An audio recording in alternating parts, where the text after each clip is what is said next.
But as it is written, eye hath not seen, nor ear heard, neither have entered into the heart of man the things which God hath prepared for them that love him. But God hath revealed them unto us by his Spirit. When we think about the kingdom, most brothers think of like the small, minute terms. No, but the vastness of the kingdom, the greatness of the kingdom, dealing with the knowledge, wisdom, understanding, and the information alone that we're going to receive when we get to the kingdom. That's on a whole nother level. All right, Shalom. First and foremost, I would like to give all praise and glory unto Yahweh, Bahashem, Yahushua, Bahashem, Kakwadash. Do my honors unto the apostles and the elders of GMS, whom rule well, teach well, being great examples for us younger brothers. And peace and blessing and salutation to the hopeful elect out there pushing his word in truth and in sincerity across the four winds. In the name of Yahweh Bashem Yahushua, pushing to get up out of here. Shalom to the hopeful elect, the believers, the listeners, whom have came back to the obedience of the scriptures through faith in Yahweh Bashem Yahushua. All right, and what I want to get into today is dealing with continuing on, in the book of Samuel. We've made it to the 2nd Samuel, all right, and we're in the 1st chapter. So what we're going to see now is the transition, from, the regime of King Saul to the regime of King David. Now, even though, King Saul, has been, judged, the Lord had to where, he fell on his own sword, lost against the Philistines in battle. And him and his sons, a few of his sons died, all right, but there's a son that's still living.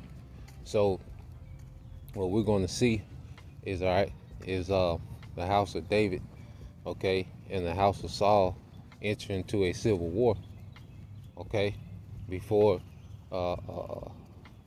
David is made king of all Israel. He's going to become the king of Hebron, all right, and amongst Judah, okay, for a time, and then he eventually becomes king of all Israel.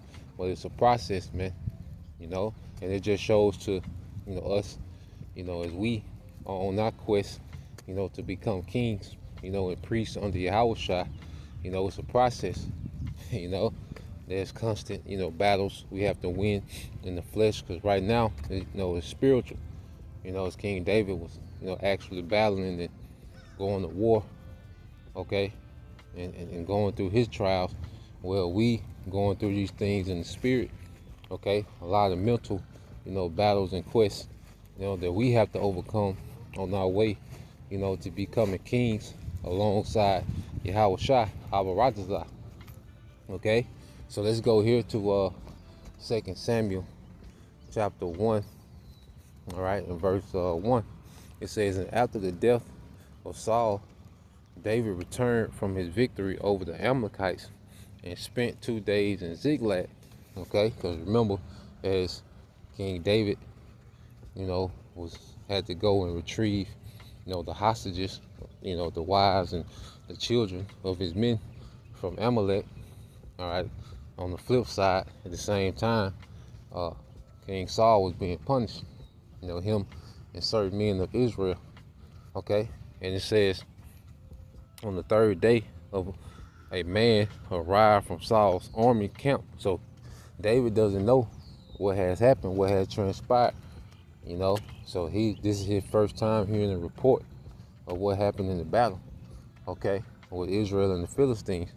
It says, on the 3rd day, a man arrived from Saul's army camp. He had torn his clothes and put dirt on his head to show that he was in mourning. He fell to the ground before David in deep respect. When it says, where have you come from? David asked. I escaped from the Israelite camp, the man replied. What happened? David demanded. Tell me how the battle went. The man replied, our entire army fled from the battle. Many of the men are dead, and Saul and his son Jonathan also are dead. It says, how do you know Saul and Jonathan are dead? David demanded the young man. The man answered, I happened to be on Mount Gilboa, and there was Saul leaning on his spear with the enemy chariots and the charioteers closing in on him. When he turned and saw me, he cried out for me to come to him. How can I help? I asked him. He responded, who are you? I'm an Amalekite, I told him. Then he begged me, come over and put me out of my misery, for I'm in terrible pain and want to die. So I killed him. The Amalekite told David, for I knew he couldn't live. Then I took his crown and his armband, and I have brought them here to you, my Lord. Okay, so here it is, this Amalekite. All right, nigga lying. Okay, and he did this. He's politicking because he thinks he's gonna receive some type of rank and reverence or notoriety. Okay, it's pure Amalekite behavior, man. All right, we seen Haman. You know, when King Xerxes was speaking about, you know, rewarding the man in his kingdom, and Amalek, you know, Haman, he automatically assumed it was him. You know, that's what these Amalekites are all about, man. Vainglory, unearned glory. Okay, because he's lying about this whole account. Because we know what happened, you know, with King Saul. He killed himself. He fell on his own sword. Okay, but he's trying to get the credit, you know, for, all right, the death, you know, of King Saul, and he acting as he did it in the act of honor, you know, for David. First of all, nigga, you an Amalekite. Okay, so it's automatically into me. David just came from slaying, all right, Amalekites. Okay, so the fact that you an Amalekite, you started off wrong. Okay, and then the fact, you know, that you're lying, all right, and then, you know, you killed, you know, the Israelite king, okay, whom young David has been withholding himself, restraining himself, okay, from killing, all right, but you think it's an honorable thing that you done it, man. But this is just classic Amalek, lying, politicking, okay, to trying to get rank. You know, this is how these devils operate, man. They always trying to weasel their way, okay, amongst the ranks, man. Okay, goddamn Amalekites, man.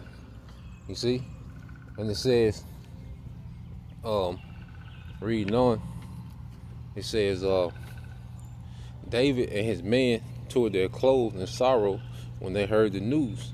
They mourned and wept and fasted all day for Saul and his son Jonathan, and for the Lord's army and the nation of Israel, because they had died by the sword that day. So even though, you know, these men were at odds, you know, the camp, you know, of David, you know, the camp of Saul, they was at odds. All right, there was still a reverence there. There was still honor, you know, integrity. There's still a sense of dignity, man. Okay. All right. See, we had rich culture, man. You know, the men of Israel, you know, we had rich culture. All right, back in our sovereignty days, man. Okay. So even though there was discrepancy and strife, all right, there was still a thing of reverence. There was still, you know, a level of reverence that they had. You know, and no one wants to hear about their fellow brethren losing to no damn heathens, man. No matter how big of a disagreement, okay, that they had amongst one another. All right, you know, hey, David and his men, you know, hey, they would always want, you know, Saul to be victorious over the heathen. Okay, so going back into it, it says, then David said to the young man who had brought the news, where are you from? And he replied, I am a foreigner, an Amalekite who lives in your land. Why were you not afraid to kill the Lord's anointed one? David asked. Then David said to one of his men, kill him. So the man thrust his sword into the Amalekite and killed him, man. You know, and it's similar with that story with Haman. You know, Haman thought he was going to be honored by the king, and eventually he was put to death by the king, man. You know? And this is the same thing, these devils, okay, because Esau, his new world order, that's his way of this devil trying to honor himself in the earth. you know, making himself, you know, God. Okay, making himself like the Most High. That's him trying to honor himself in the earth, but it's not going to end that way, man. He's going to be thrust through. Okay, he's going to be thrust through, man. You see? Matter of fact, let's get there real quick. The book of Job, all right, chapter 5. Get a couple precepts, you know. It's Job 5:12. It said he disappointed the devices of the crafty so that their hands cannot perform their enterprise. And you read this in the NLT. He says he frustrates the plans, okay? It says he frustrates the plans, all right, of schemes, so the work of their hands do not succeed, you know? So the Lord, all right, is going to frustrate Esau and his plans and his wicked agenda, okay? What we're seeing now, all right, with these devils, okay, and their agenda of this new world order under Satan, the Lord's going to frustrate it, man. Because you best believe this Amalekite that came to King David, he had intentions on being honored. You know, he seen this as an opportunity to get honor, okay, to get some type of glory. All right, you see, by wicked means, by deception, okay. But nah, the Lord had judgment planned for this devil, man. Okay, so just as the Lord has judgment planned for Esau Edom, and this time when he thinks that he's finna honor himself in the earth, man. Okay, the Lord got other plans. You see? So going back, verse 13, it says, he traps the wise in their own cleverness, so their cunning schemes are thwarted. Okay? So the cunning schemes of the devil are going to be thwarted. Okay? We're about to see, you know, Esau, okay, lose everything, man. It's going to be quick. America going to be destroyed, turned to a desert. Okay? Ain't going to be no more EU, NATO, their whole system, okay, is going to come down. You see? Ain't gonna be no more WHO, you know, the World Health Organization and you know, the World Economic Forum, all that, you know, Davos, Sweden, these meetings and summits, all this finna be come to a halt, man. Okay, the Lord finna bring all this down, man. Okay, all this scheming and plotting, you know, but this devil is trying to honor himself in the earth, and the Lord's gonna stop it, man. You know, and it's gonna be through his son Yahushua. You know, and it began with the prophets being raised up to tell this devil, okay, what's about to transpire, man. Okay, so let's go here. You know, hey, the house of David destroy Amalek, man. Okay, let's go here. Back to 2 Samuel, the first. All right. Back in 2 Samuel, okay, verse 17, all right, now this said David's song for Saul and Jonathan, you know, so David composed a song, you know, as a memorial, you know, unto King Saul and his, you know, his best friend Jonathan, man, okay, it said, then David composed a funeral song for Saul and Jonathan, and he commanded that it be taught to the people of Judah. It is known as the song of the bow, and it is recorded in the book of Jasher, which we don't have that book. You know, there's certain books and writings, you know, that we'll get in the kingdom. We don't have that now. All right, well, Esau pushed as the book of Jasher is trash. Okay, that's not all right, divinely inspired. Okay, that's why we don't go into that book that Esau has pushed out with the book of Jasher, okay, because that's not, you know, the book, okay. There's certain writings we'll get, you know, in the kingdom, but we have 100% of what we need for salvation. You know, the Lord composed, you know, the Bible, you know, including the Apocrypha, okay. That collection of writings is what we need for the times that we're in. You know, an understanding of that, a thorough understanding of the Bible, including the Apocrypha, is all we need, all right, for salvation, man.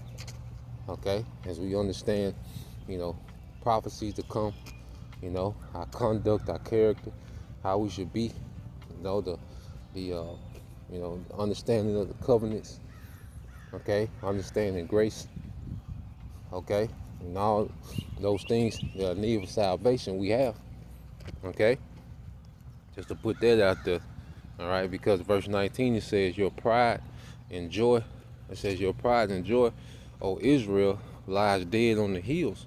Oh, how the mighty heroes have fallen. Don't announce the news in Gath. Don't proclaim it in the streets of Ashkelon, or the daughters of the Philistines, okay, will rejoice, and the pagans will laugh in triumph.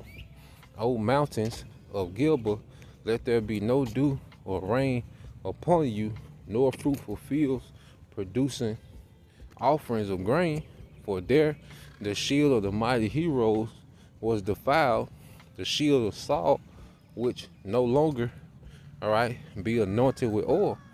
The bow of Jonathan was powerful, and the sword of Saul did its mighty work. They shed the blood of their enemies and pierced the bodies of mighty heroes. How beloved and gracious were Saul and Jonathan. They were together in life and in death. They were swifter than eagles, stronger than lions.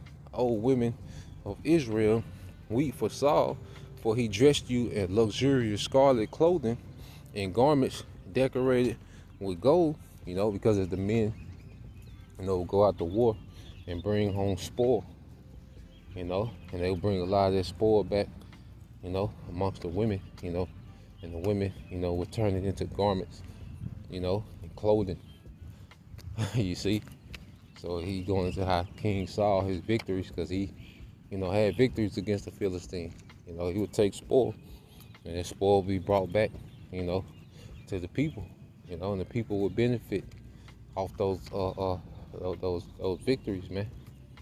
You know, so pretty much, King David, he's giving Saul his flowers, as they say in the world. You know, him and his son Jonathan. You know, Jonathan was a mighty warrior as well. You know, because remember Saul did kill his thousands. You know, Saul, you know, he got down. You know, Saul wasn't no chump. All right, he, you know, he got to tripping. All right, but he wasn't no chump. The Lord used him, you know, for a moment. Okay, but going back here, it says, "Oh, how mighty heroes have fallen in battle." Okay, how mighty heroes have fallen in battle. Jonathan lies dead on the hills. How I weep for you, my brother Jonathan. Oh, how much I love you, and your love for me was deep, deeper than the love of women. Okay, and just to reiterate, you know, because Esau, all right, the damn Mo he is, he tries to reach and use anything to justify, you know, that Mo behavior, you know, men and men. But that's not what they're speaking on, man. Okay, because there's just love that brothers have for one another that transcends the love of women. There's nothing sexual.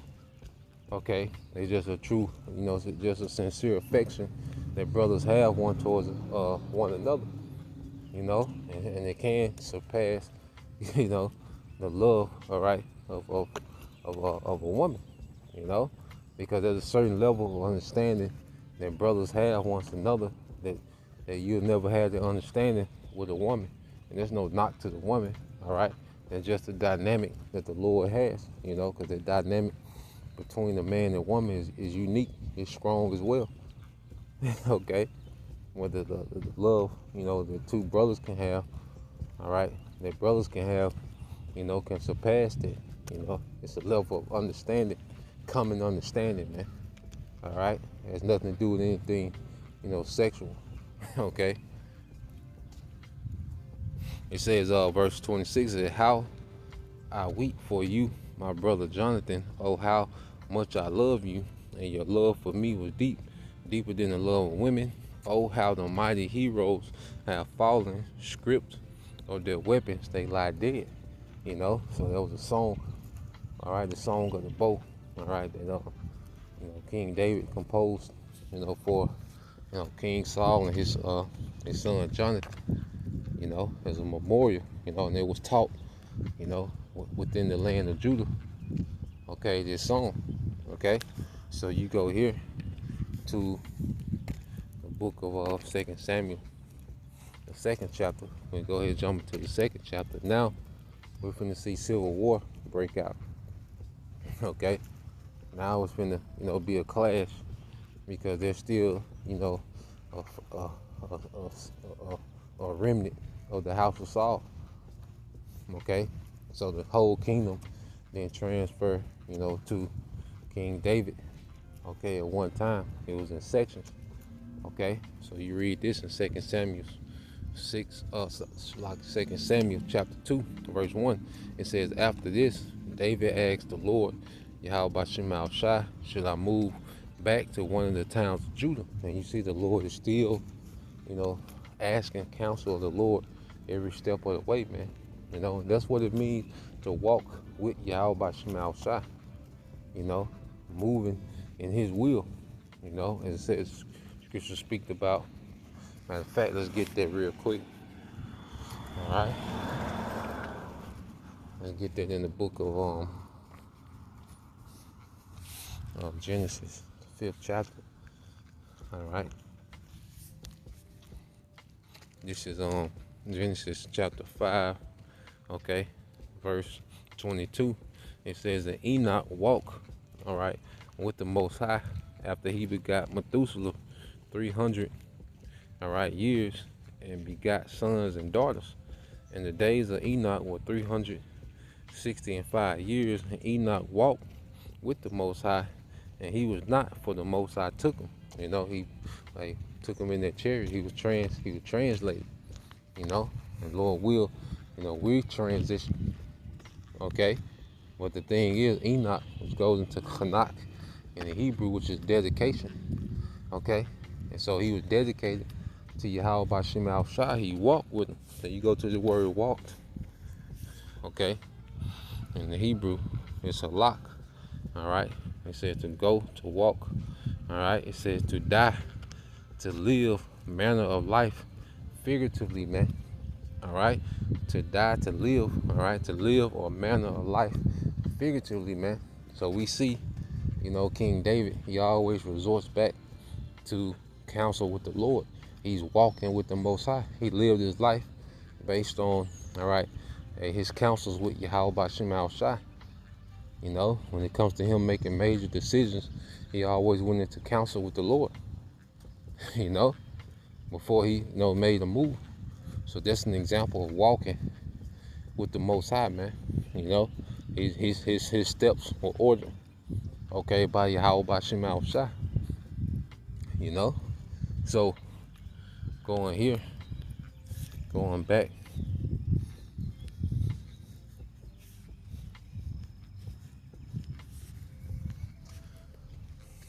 It says, after this, David asked the Lord, back in 2 Samuel 2:1, it says, after this, David asked the Lord, should I move back to one of the towns of Judah?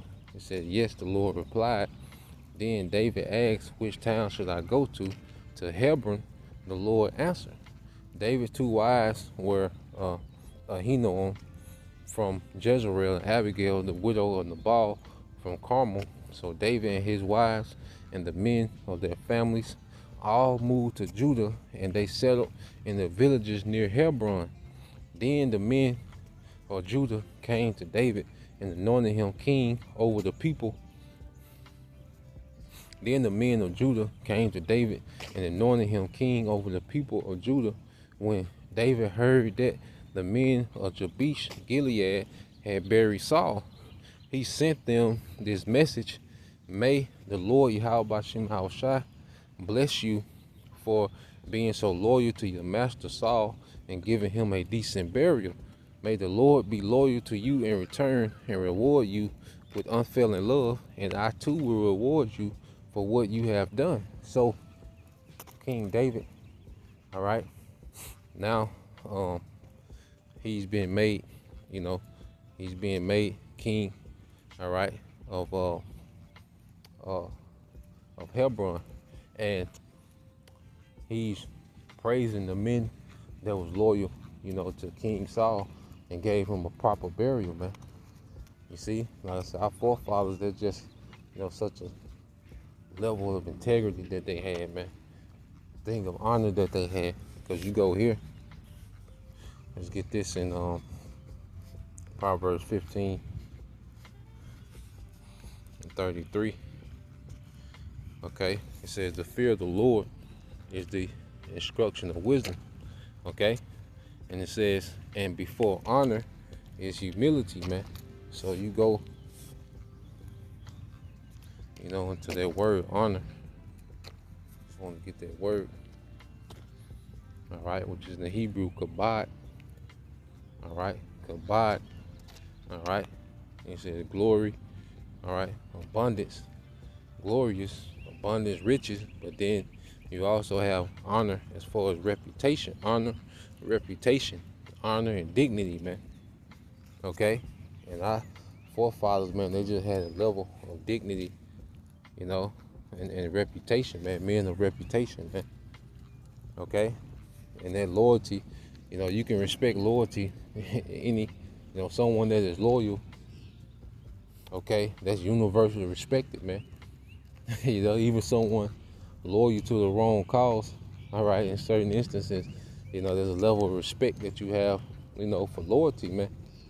Okay, and these men were loyal to their master, King Saul, and made sure he had a proper burial, man. And King David reverenced it. So you go to the word dignity. Okay, now you go into, all right, it says a composed or serious manner or style. Okay, it says when you go here, it says it goes back to stateliness, nobility, all right, regality, man. All right, these are royal terms, man. Because it's royal people, man. There's a high level of honor and integrity and reverence, that we're supposed to have. A lot, virtue, high moral character, man. You see, and our forefathers, they had that, man. Even when you go here, all right, to the book of Tobit. Well, I'll get this in Sirach, then we'll get that in the book of Tobit. Okay.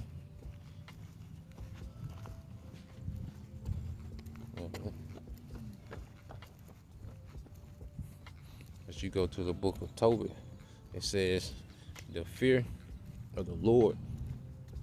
It's like in the book of Sirach, chapter 21. I might.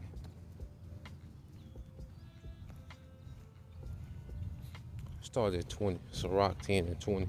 It says, among brethren, he that is chief is honorable. So are they that fear the Lord in his eyes. The fear of the Lord goeth before the obtaining authority, but roughness and pride is the losing thereof. Whether he be rich, noble, or poor, their glory is the fear of the Lord. Okay? You see? So, a man's substance, okay? A man can have, a high office, substance and notoriety, okay? But what our forefathers gloried in was the fear of Yahweh Bashim Al-Shah. It was honor, integrity, man, reputation. All right, preceded, material things. Okay, material assets. You see, in this society, it's ass backwards. Because if you got material assets, that gives you the green light in this society to be an asshole, have no integrity, just be a goddamn scumbag, man.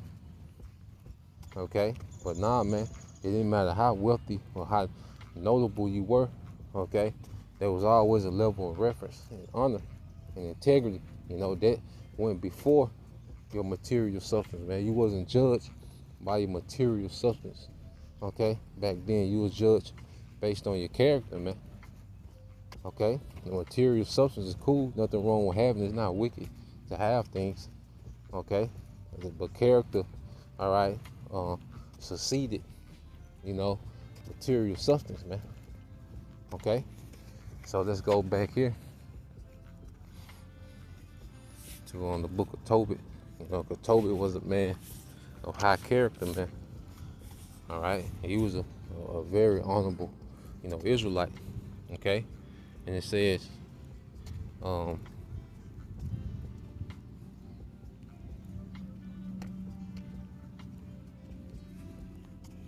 let's go here. This is the book of Tobit, chapter 1, and I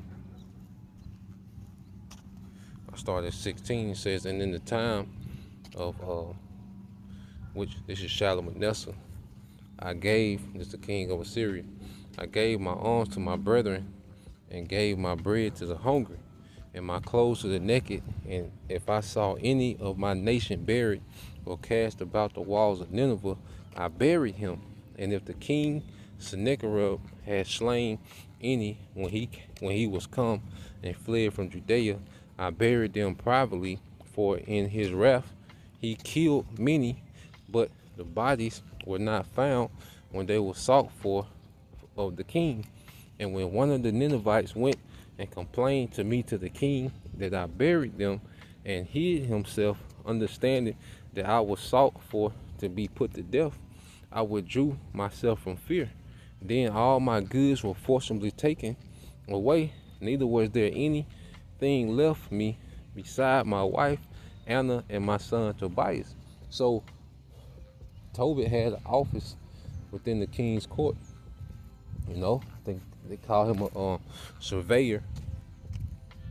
So he pretty much, was over different accounts of the king. Okay, so he put all that on the line just to do right by his countrymen and give them a proper burial, man. Out of love for his people, out of fear of Yahweh Bashim Al-Shai. Just men of honor, man, men of integrity. Okay, on a whole nother level. And this, these are things that we can model ourselves after, man. As brothers, we young in the faith, learning, becoming men in the spirit. Okay, these are spiritual role models, man. These are characters that we can model ourselves after, man. Okay, even you go here to the 2nd chapter. All right, this is Tobit 2 and 1. It says, now when I was come home again, and my wife Anna was restored unto me with my son Tobias in the feast of Pentecost, which is the holy feast of 7 weeks. Okay, there was a good dinner prepared me, and that which I sat down to eat. And when I saw abundance of meat, I said to my son, go and bring what poor man soever thou shalt find out of thy brethren, who is mindful of the Lord. And lo, I tarry for thee. But he came again and said, Father, one of our nation is strangled, okay, and is cast out of the marketplace. So Tobit, he's already, prepared to be, charitable, with his meat. Like go get any man that feared the Lord, go get him so he can feast with us. So Tobias is, going to look for men to come to feast. All right, Israelite brethren to come feast, with his father and the family. He sees an Israelite that's been strangled and, just left out there in the marketplace. Okay, verse 4. So this is the response to Tobit. It said, then before I had tasted of any meat, I started up and took him up into a room until the going down of the sun. Then I returned and washed myself and ate my meat in heaviness. Okay, so before he even, ate his meat, he went to go see about the matter, and he ate his meat in heaviness, man, just to see that sight, of his Israelite brother, slain like that. Okay, it said, then it says, remembering that prophecy of Amos, as he said, your feast shall be turned into mourning, and all your mirth into lamentation. Therefore I wept, and after the going down of the sun, I went and made a grave and buried him. But my neighbors mocked me and said, this man is yet not afraid to be put to death for this matter, who fled away, and yet lo, he buried the dead again. Okay, so Tobit, was a man, of excellent character, man. Okay, hey, he's a model Israelite, man. Okay, sincere, man of honor, man of charity. Okay, no matter whether he had a high office or whether he had just his, his wife and son. Okay, his character remained the same. And this is what the truth should build in us, character, man. The truth is should put character in us, man. Okay, that's why I say we're not here to be popular, man. Whatever platform the Lord bless us with, hey, it is what it is. Okay, but our character should be the same regardless of our external situation, man. Okay, because our external situation shouldn't determine, our character.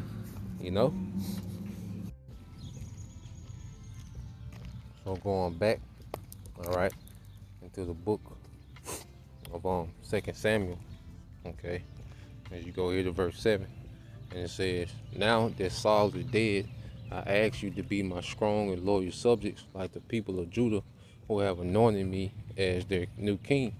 But Abner, son of Ner, the commander of Saul's army, had already gone to Mahanaim with Saul's son Ishbosheth.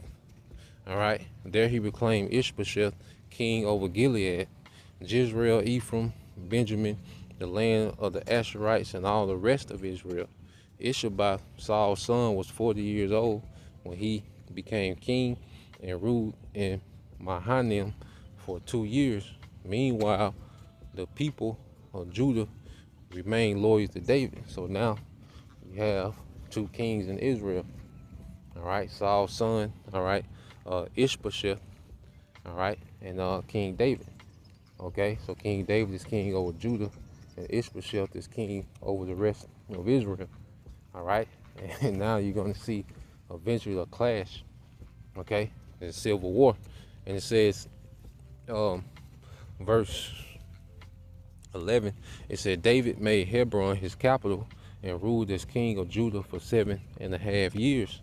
One day Abner led Ishbosheth's troops from Mahanaim to Gibeon.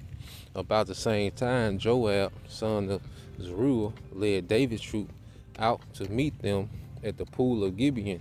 The 2 groups sat down there facing each other from opposite sides of the pool. Then Abner suggested to Joab, 'Let's have a war of our warriors, fight hand to hand here in front of us.' 'All right,' Joab agreed." So you have, the men of King David on one side, all right, the men of the house of Saul, okay, on the other side. They meet at this pool, okay, and hey, Jake, hey, egos, you see testosterone, all right, and they agree, to pretty much, hey, to make sport, okay, a battle, to do war games, okay. So it says, so 12 men were chosen to fight from each side. 12 men of Benjamin representing Ishbosheth, son of Saul, and 12 representing David. Each one grabbed his opponent by the hair and thrust his sword into the other side, so that all men died. So this is the place of Gibeon, has been now ever since the field of swords. So you had 12 on 12, and all 12 men killed each other. So 24 men, all right, died, instantly. All right. It says, as a fierce battle followed that day. So now it's a brawl broke out after this. Okay. And it says, and a fierce battle followed that day, and Abner and the men of Israel were defeated by the forces of David. Joab, Abishai, and Ashiel, all right, the 3 sons of Zeruiah, all right, were among David's forces that day. Ashiel could run like a gazelle.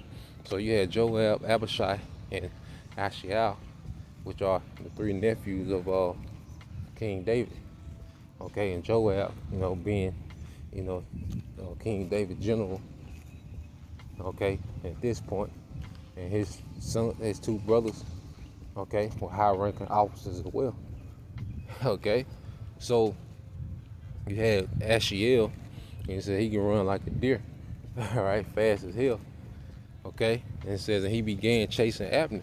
He pursued him relentlessly, not stopping for anything. When Abner, when Abner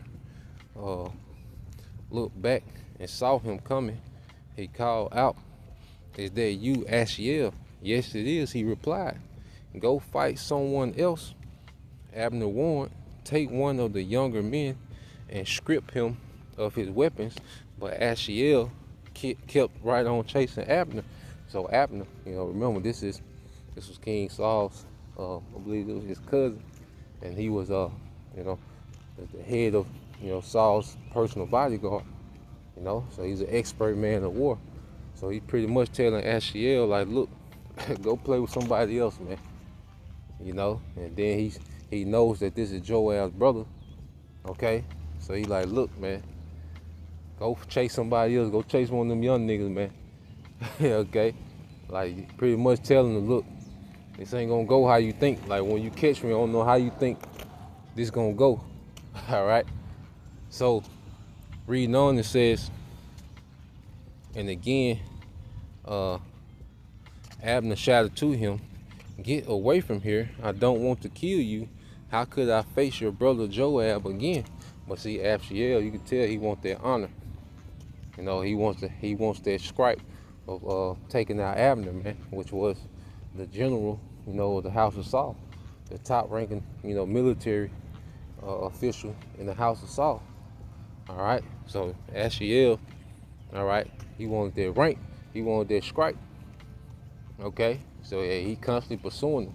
Okay, and then Abner is like, look, like, I know if I kill you, I gotta deal with this crazy guy Joab. I gotta deal with this crazy ass man, your brother, if I kill you. So, but hey, he was forced as a rock in the hard place, man. And it said, but Ashiel refused to turn back. So Abner thrust the butt end of his spear through Ashiel's stomach, and the spear came out through his back. He stumbled to the ground and died, and everyone who came by that spot stopped and stood still when they saw Ashiel lying there. When Joab and Abishai found out what had happened, they set out after Abner. The sun was just going down as they arrived at the hill of Ammah near Gibeah, along the road of the wilderness of Gibeon. So now Ashiel's brothers are in pursuit of Abner. They just killed his brother. So now they're after Abner. Okay, Abner shouted down to Joab. Okay, but verse 25, Abner's troops from the tribe of Benjamin regrouped there at the top of the hill to take a stand. Abner shouted down to Joab, "Must we always be killing each other? Don't you realize the bitterness it is the only result? When will you call off your men from chasing, from chasing their Israelite brothers?" So Abner like, nigga, like y'all won. You see, your brother was tripping. So what else could I do? Like, we just gonna do this? We gonna just keep going like this? And it says, verse 27, then Joab said, "God only knows, all right, what would have happened if you hadn't spoken, for we have chased you all night. We would have chased you all night if necessary." So Joab blew the ram's horn, and the men stopped chasing the troops of Israel. All that night, Abner and his men retreated through the Jordan Valley. They crossed the Jordan River, traveling all through the morning, and didn't stop until they arrived at Mahanaim. Meanwhile, Joab and his men also returned home. When Joab counted his casualties, he discovered that only 19 were missing. In addition to Ashiel, but 360 of Abner's men had been killed, all from the tribe of Benjamin. Joab and his men took Ashiel's body to Bethlehem and buried him there in his father's tomb. Then they traveled all night and reached Hebron at daybreak. Okay, so now you see, as the civil war has sparked, between, the remnant of the house of Saul You know, those still loyal to the regime of Saul, the house of Saul, all right, and those loyal to David, okay? So we're going to continue on, Lord will, going through the chapters, you know. Lord will, you brothers and you sisters were edified. Once again, give all praise, honor, and glory unto Yahweh, Bahashem, Yahweh Shai, you know, Bahashem Kakadash. Double honors to the apostles and elders of GMS who rule well, teach well, being great examples to us younger brothers. And peace and blessings, salutation to the hopeful elect. Shalom.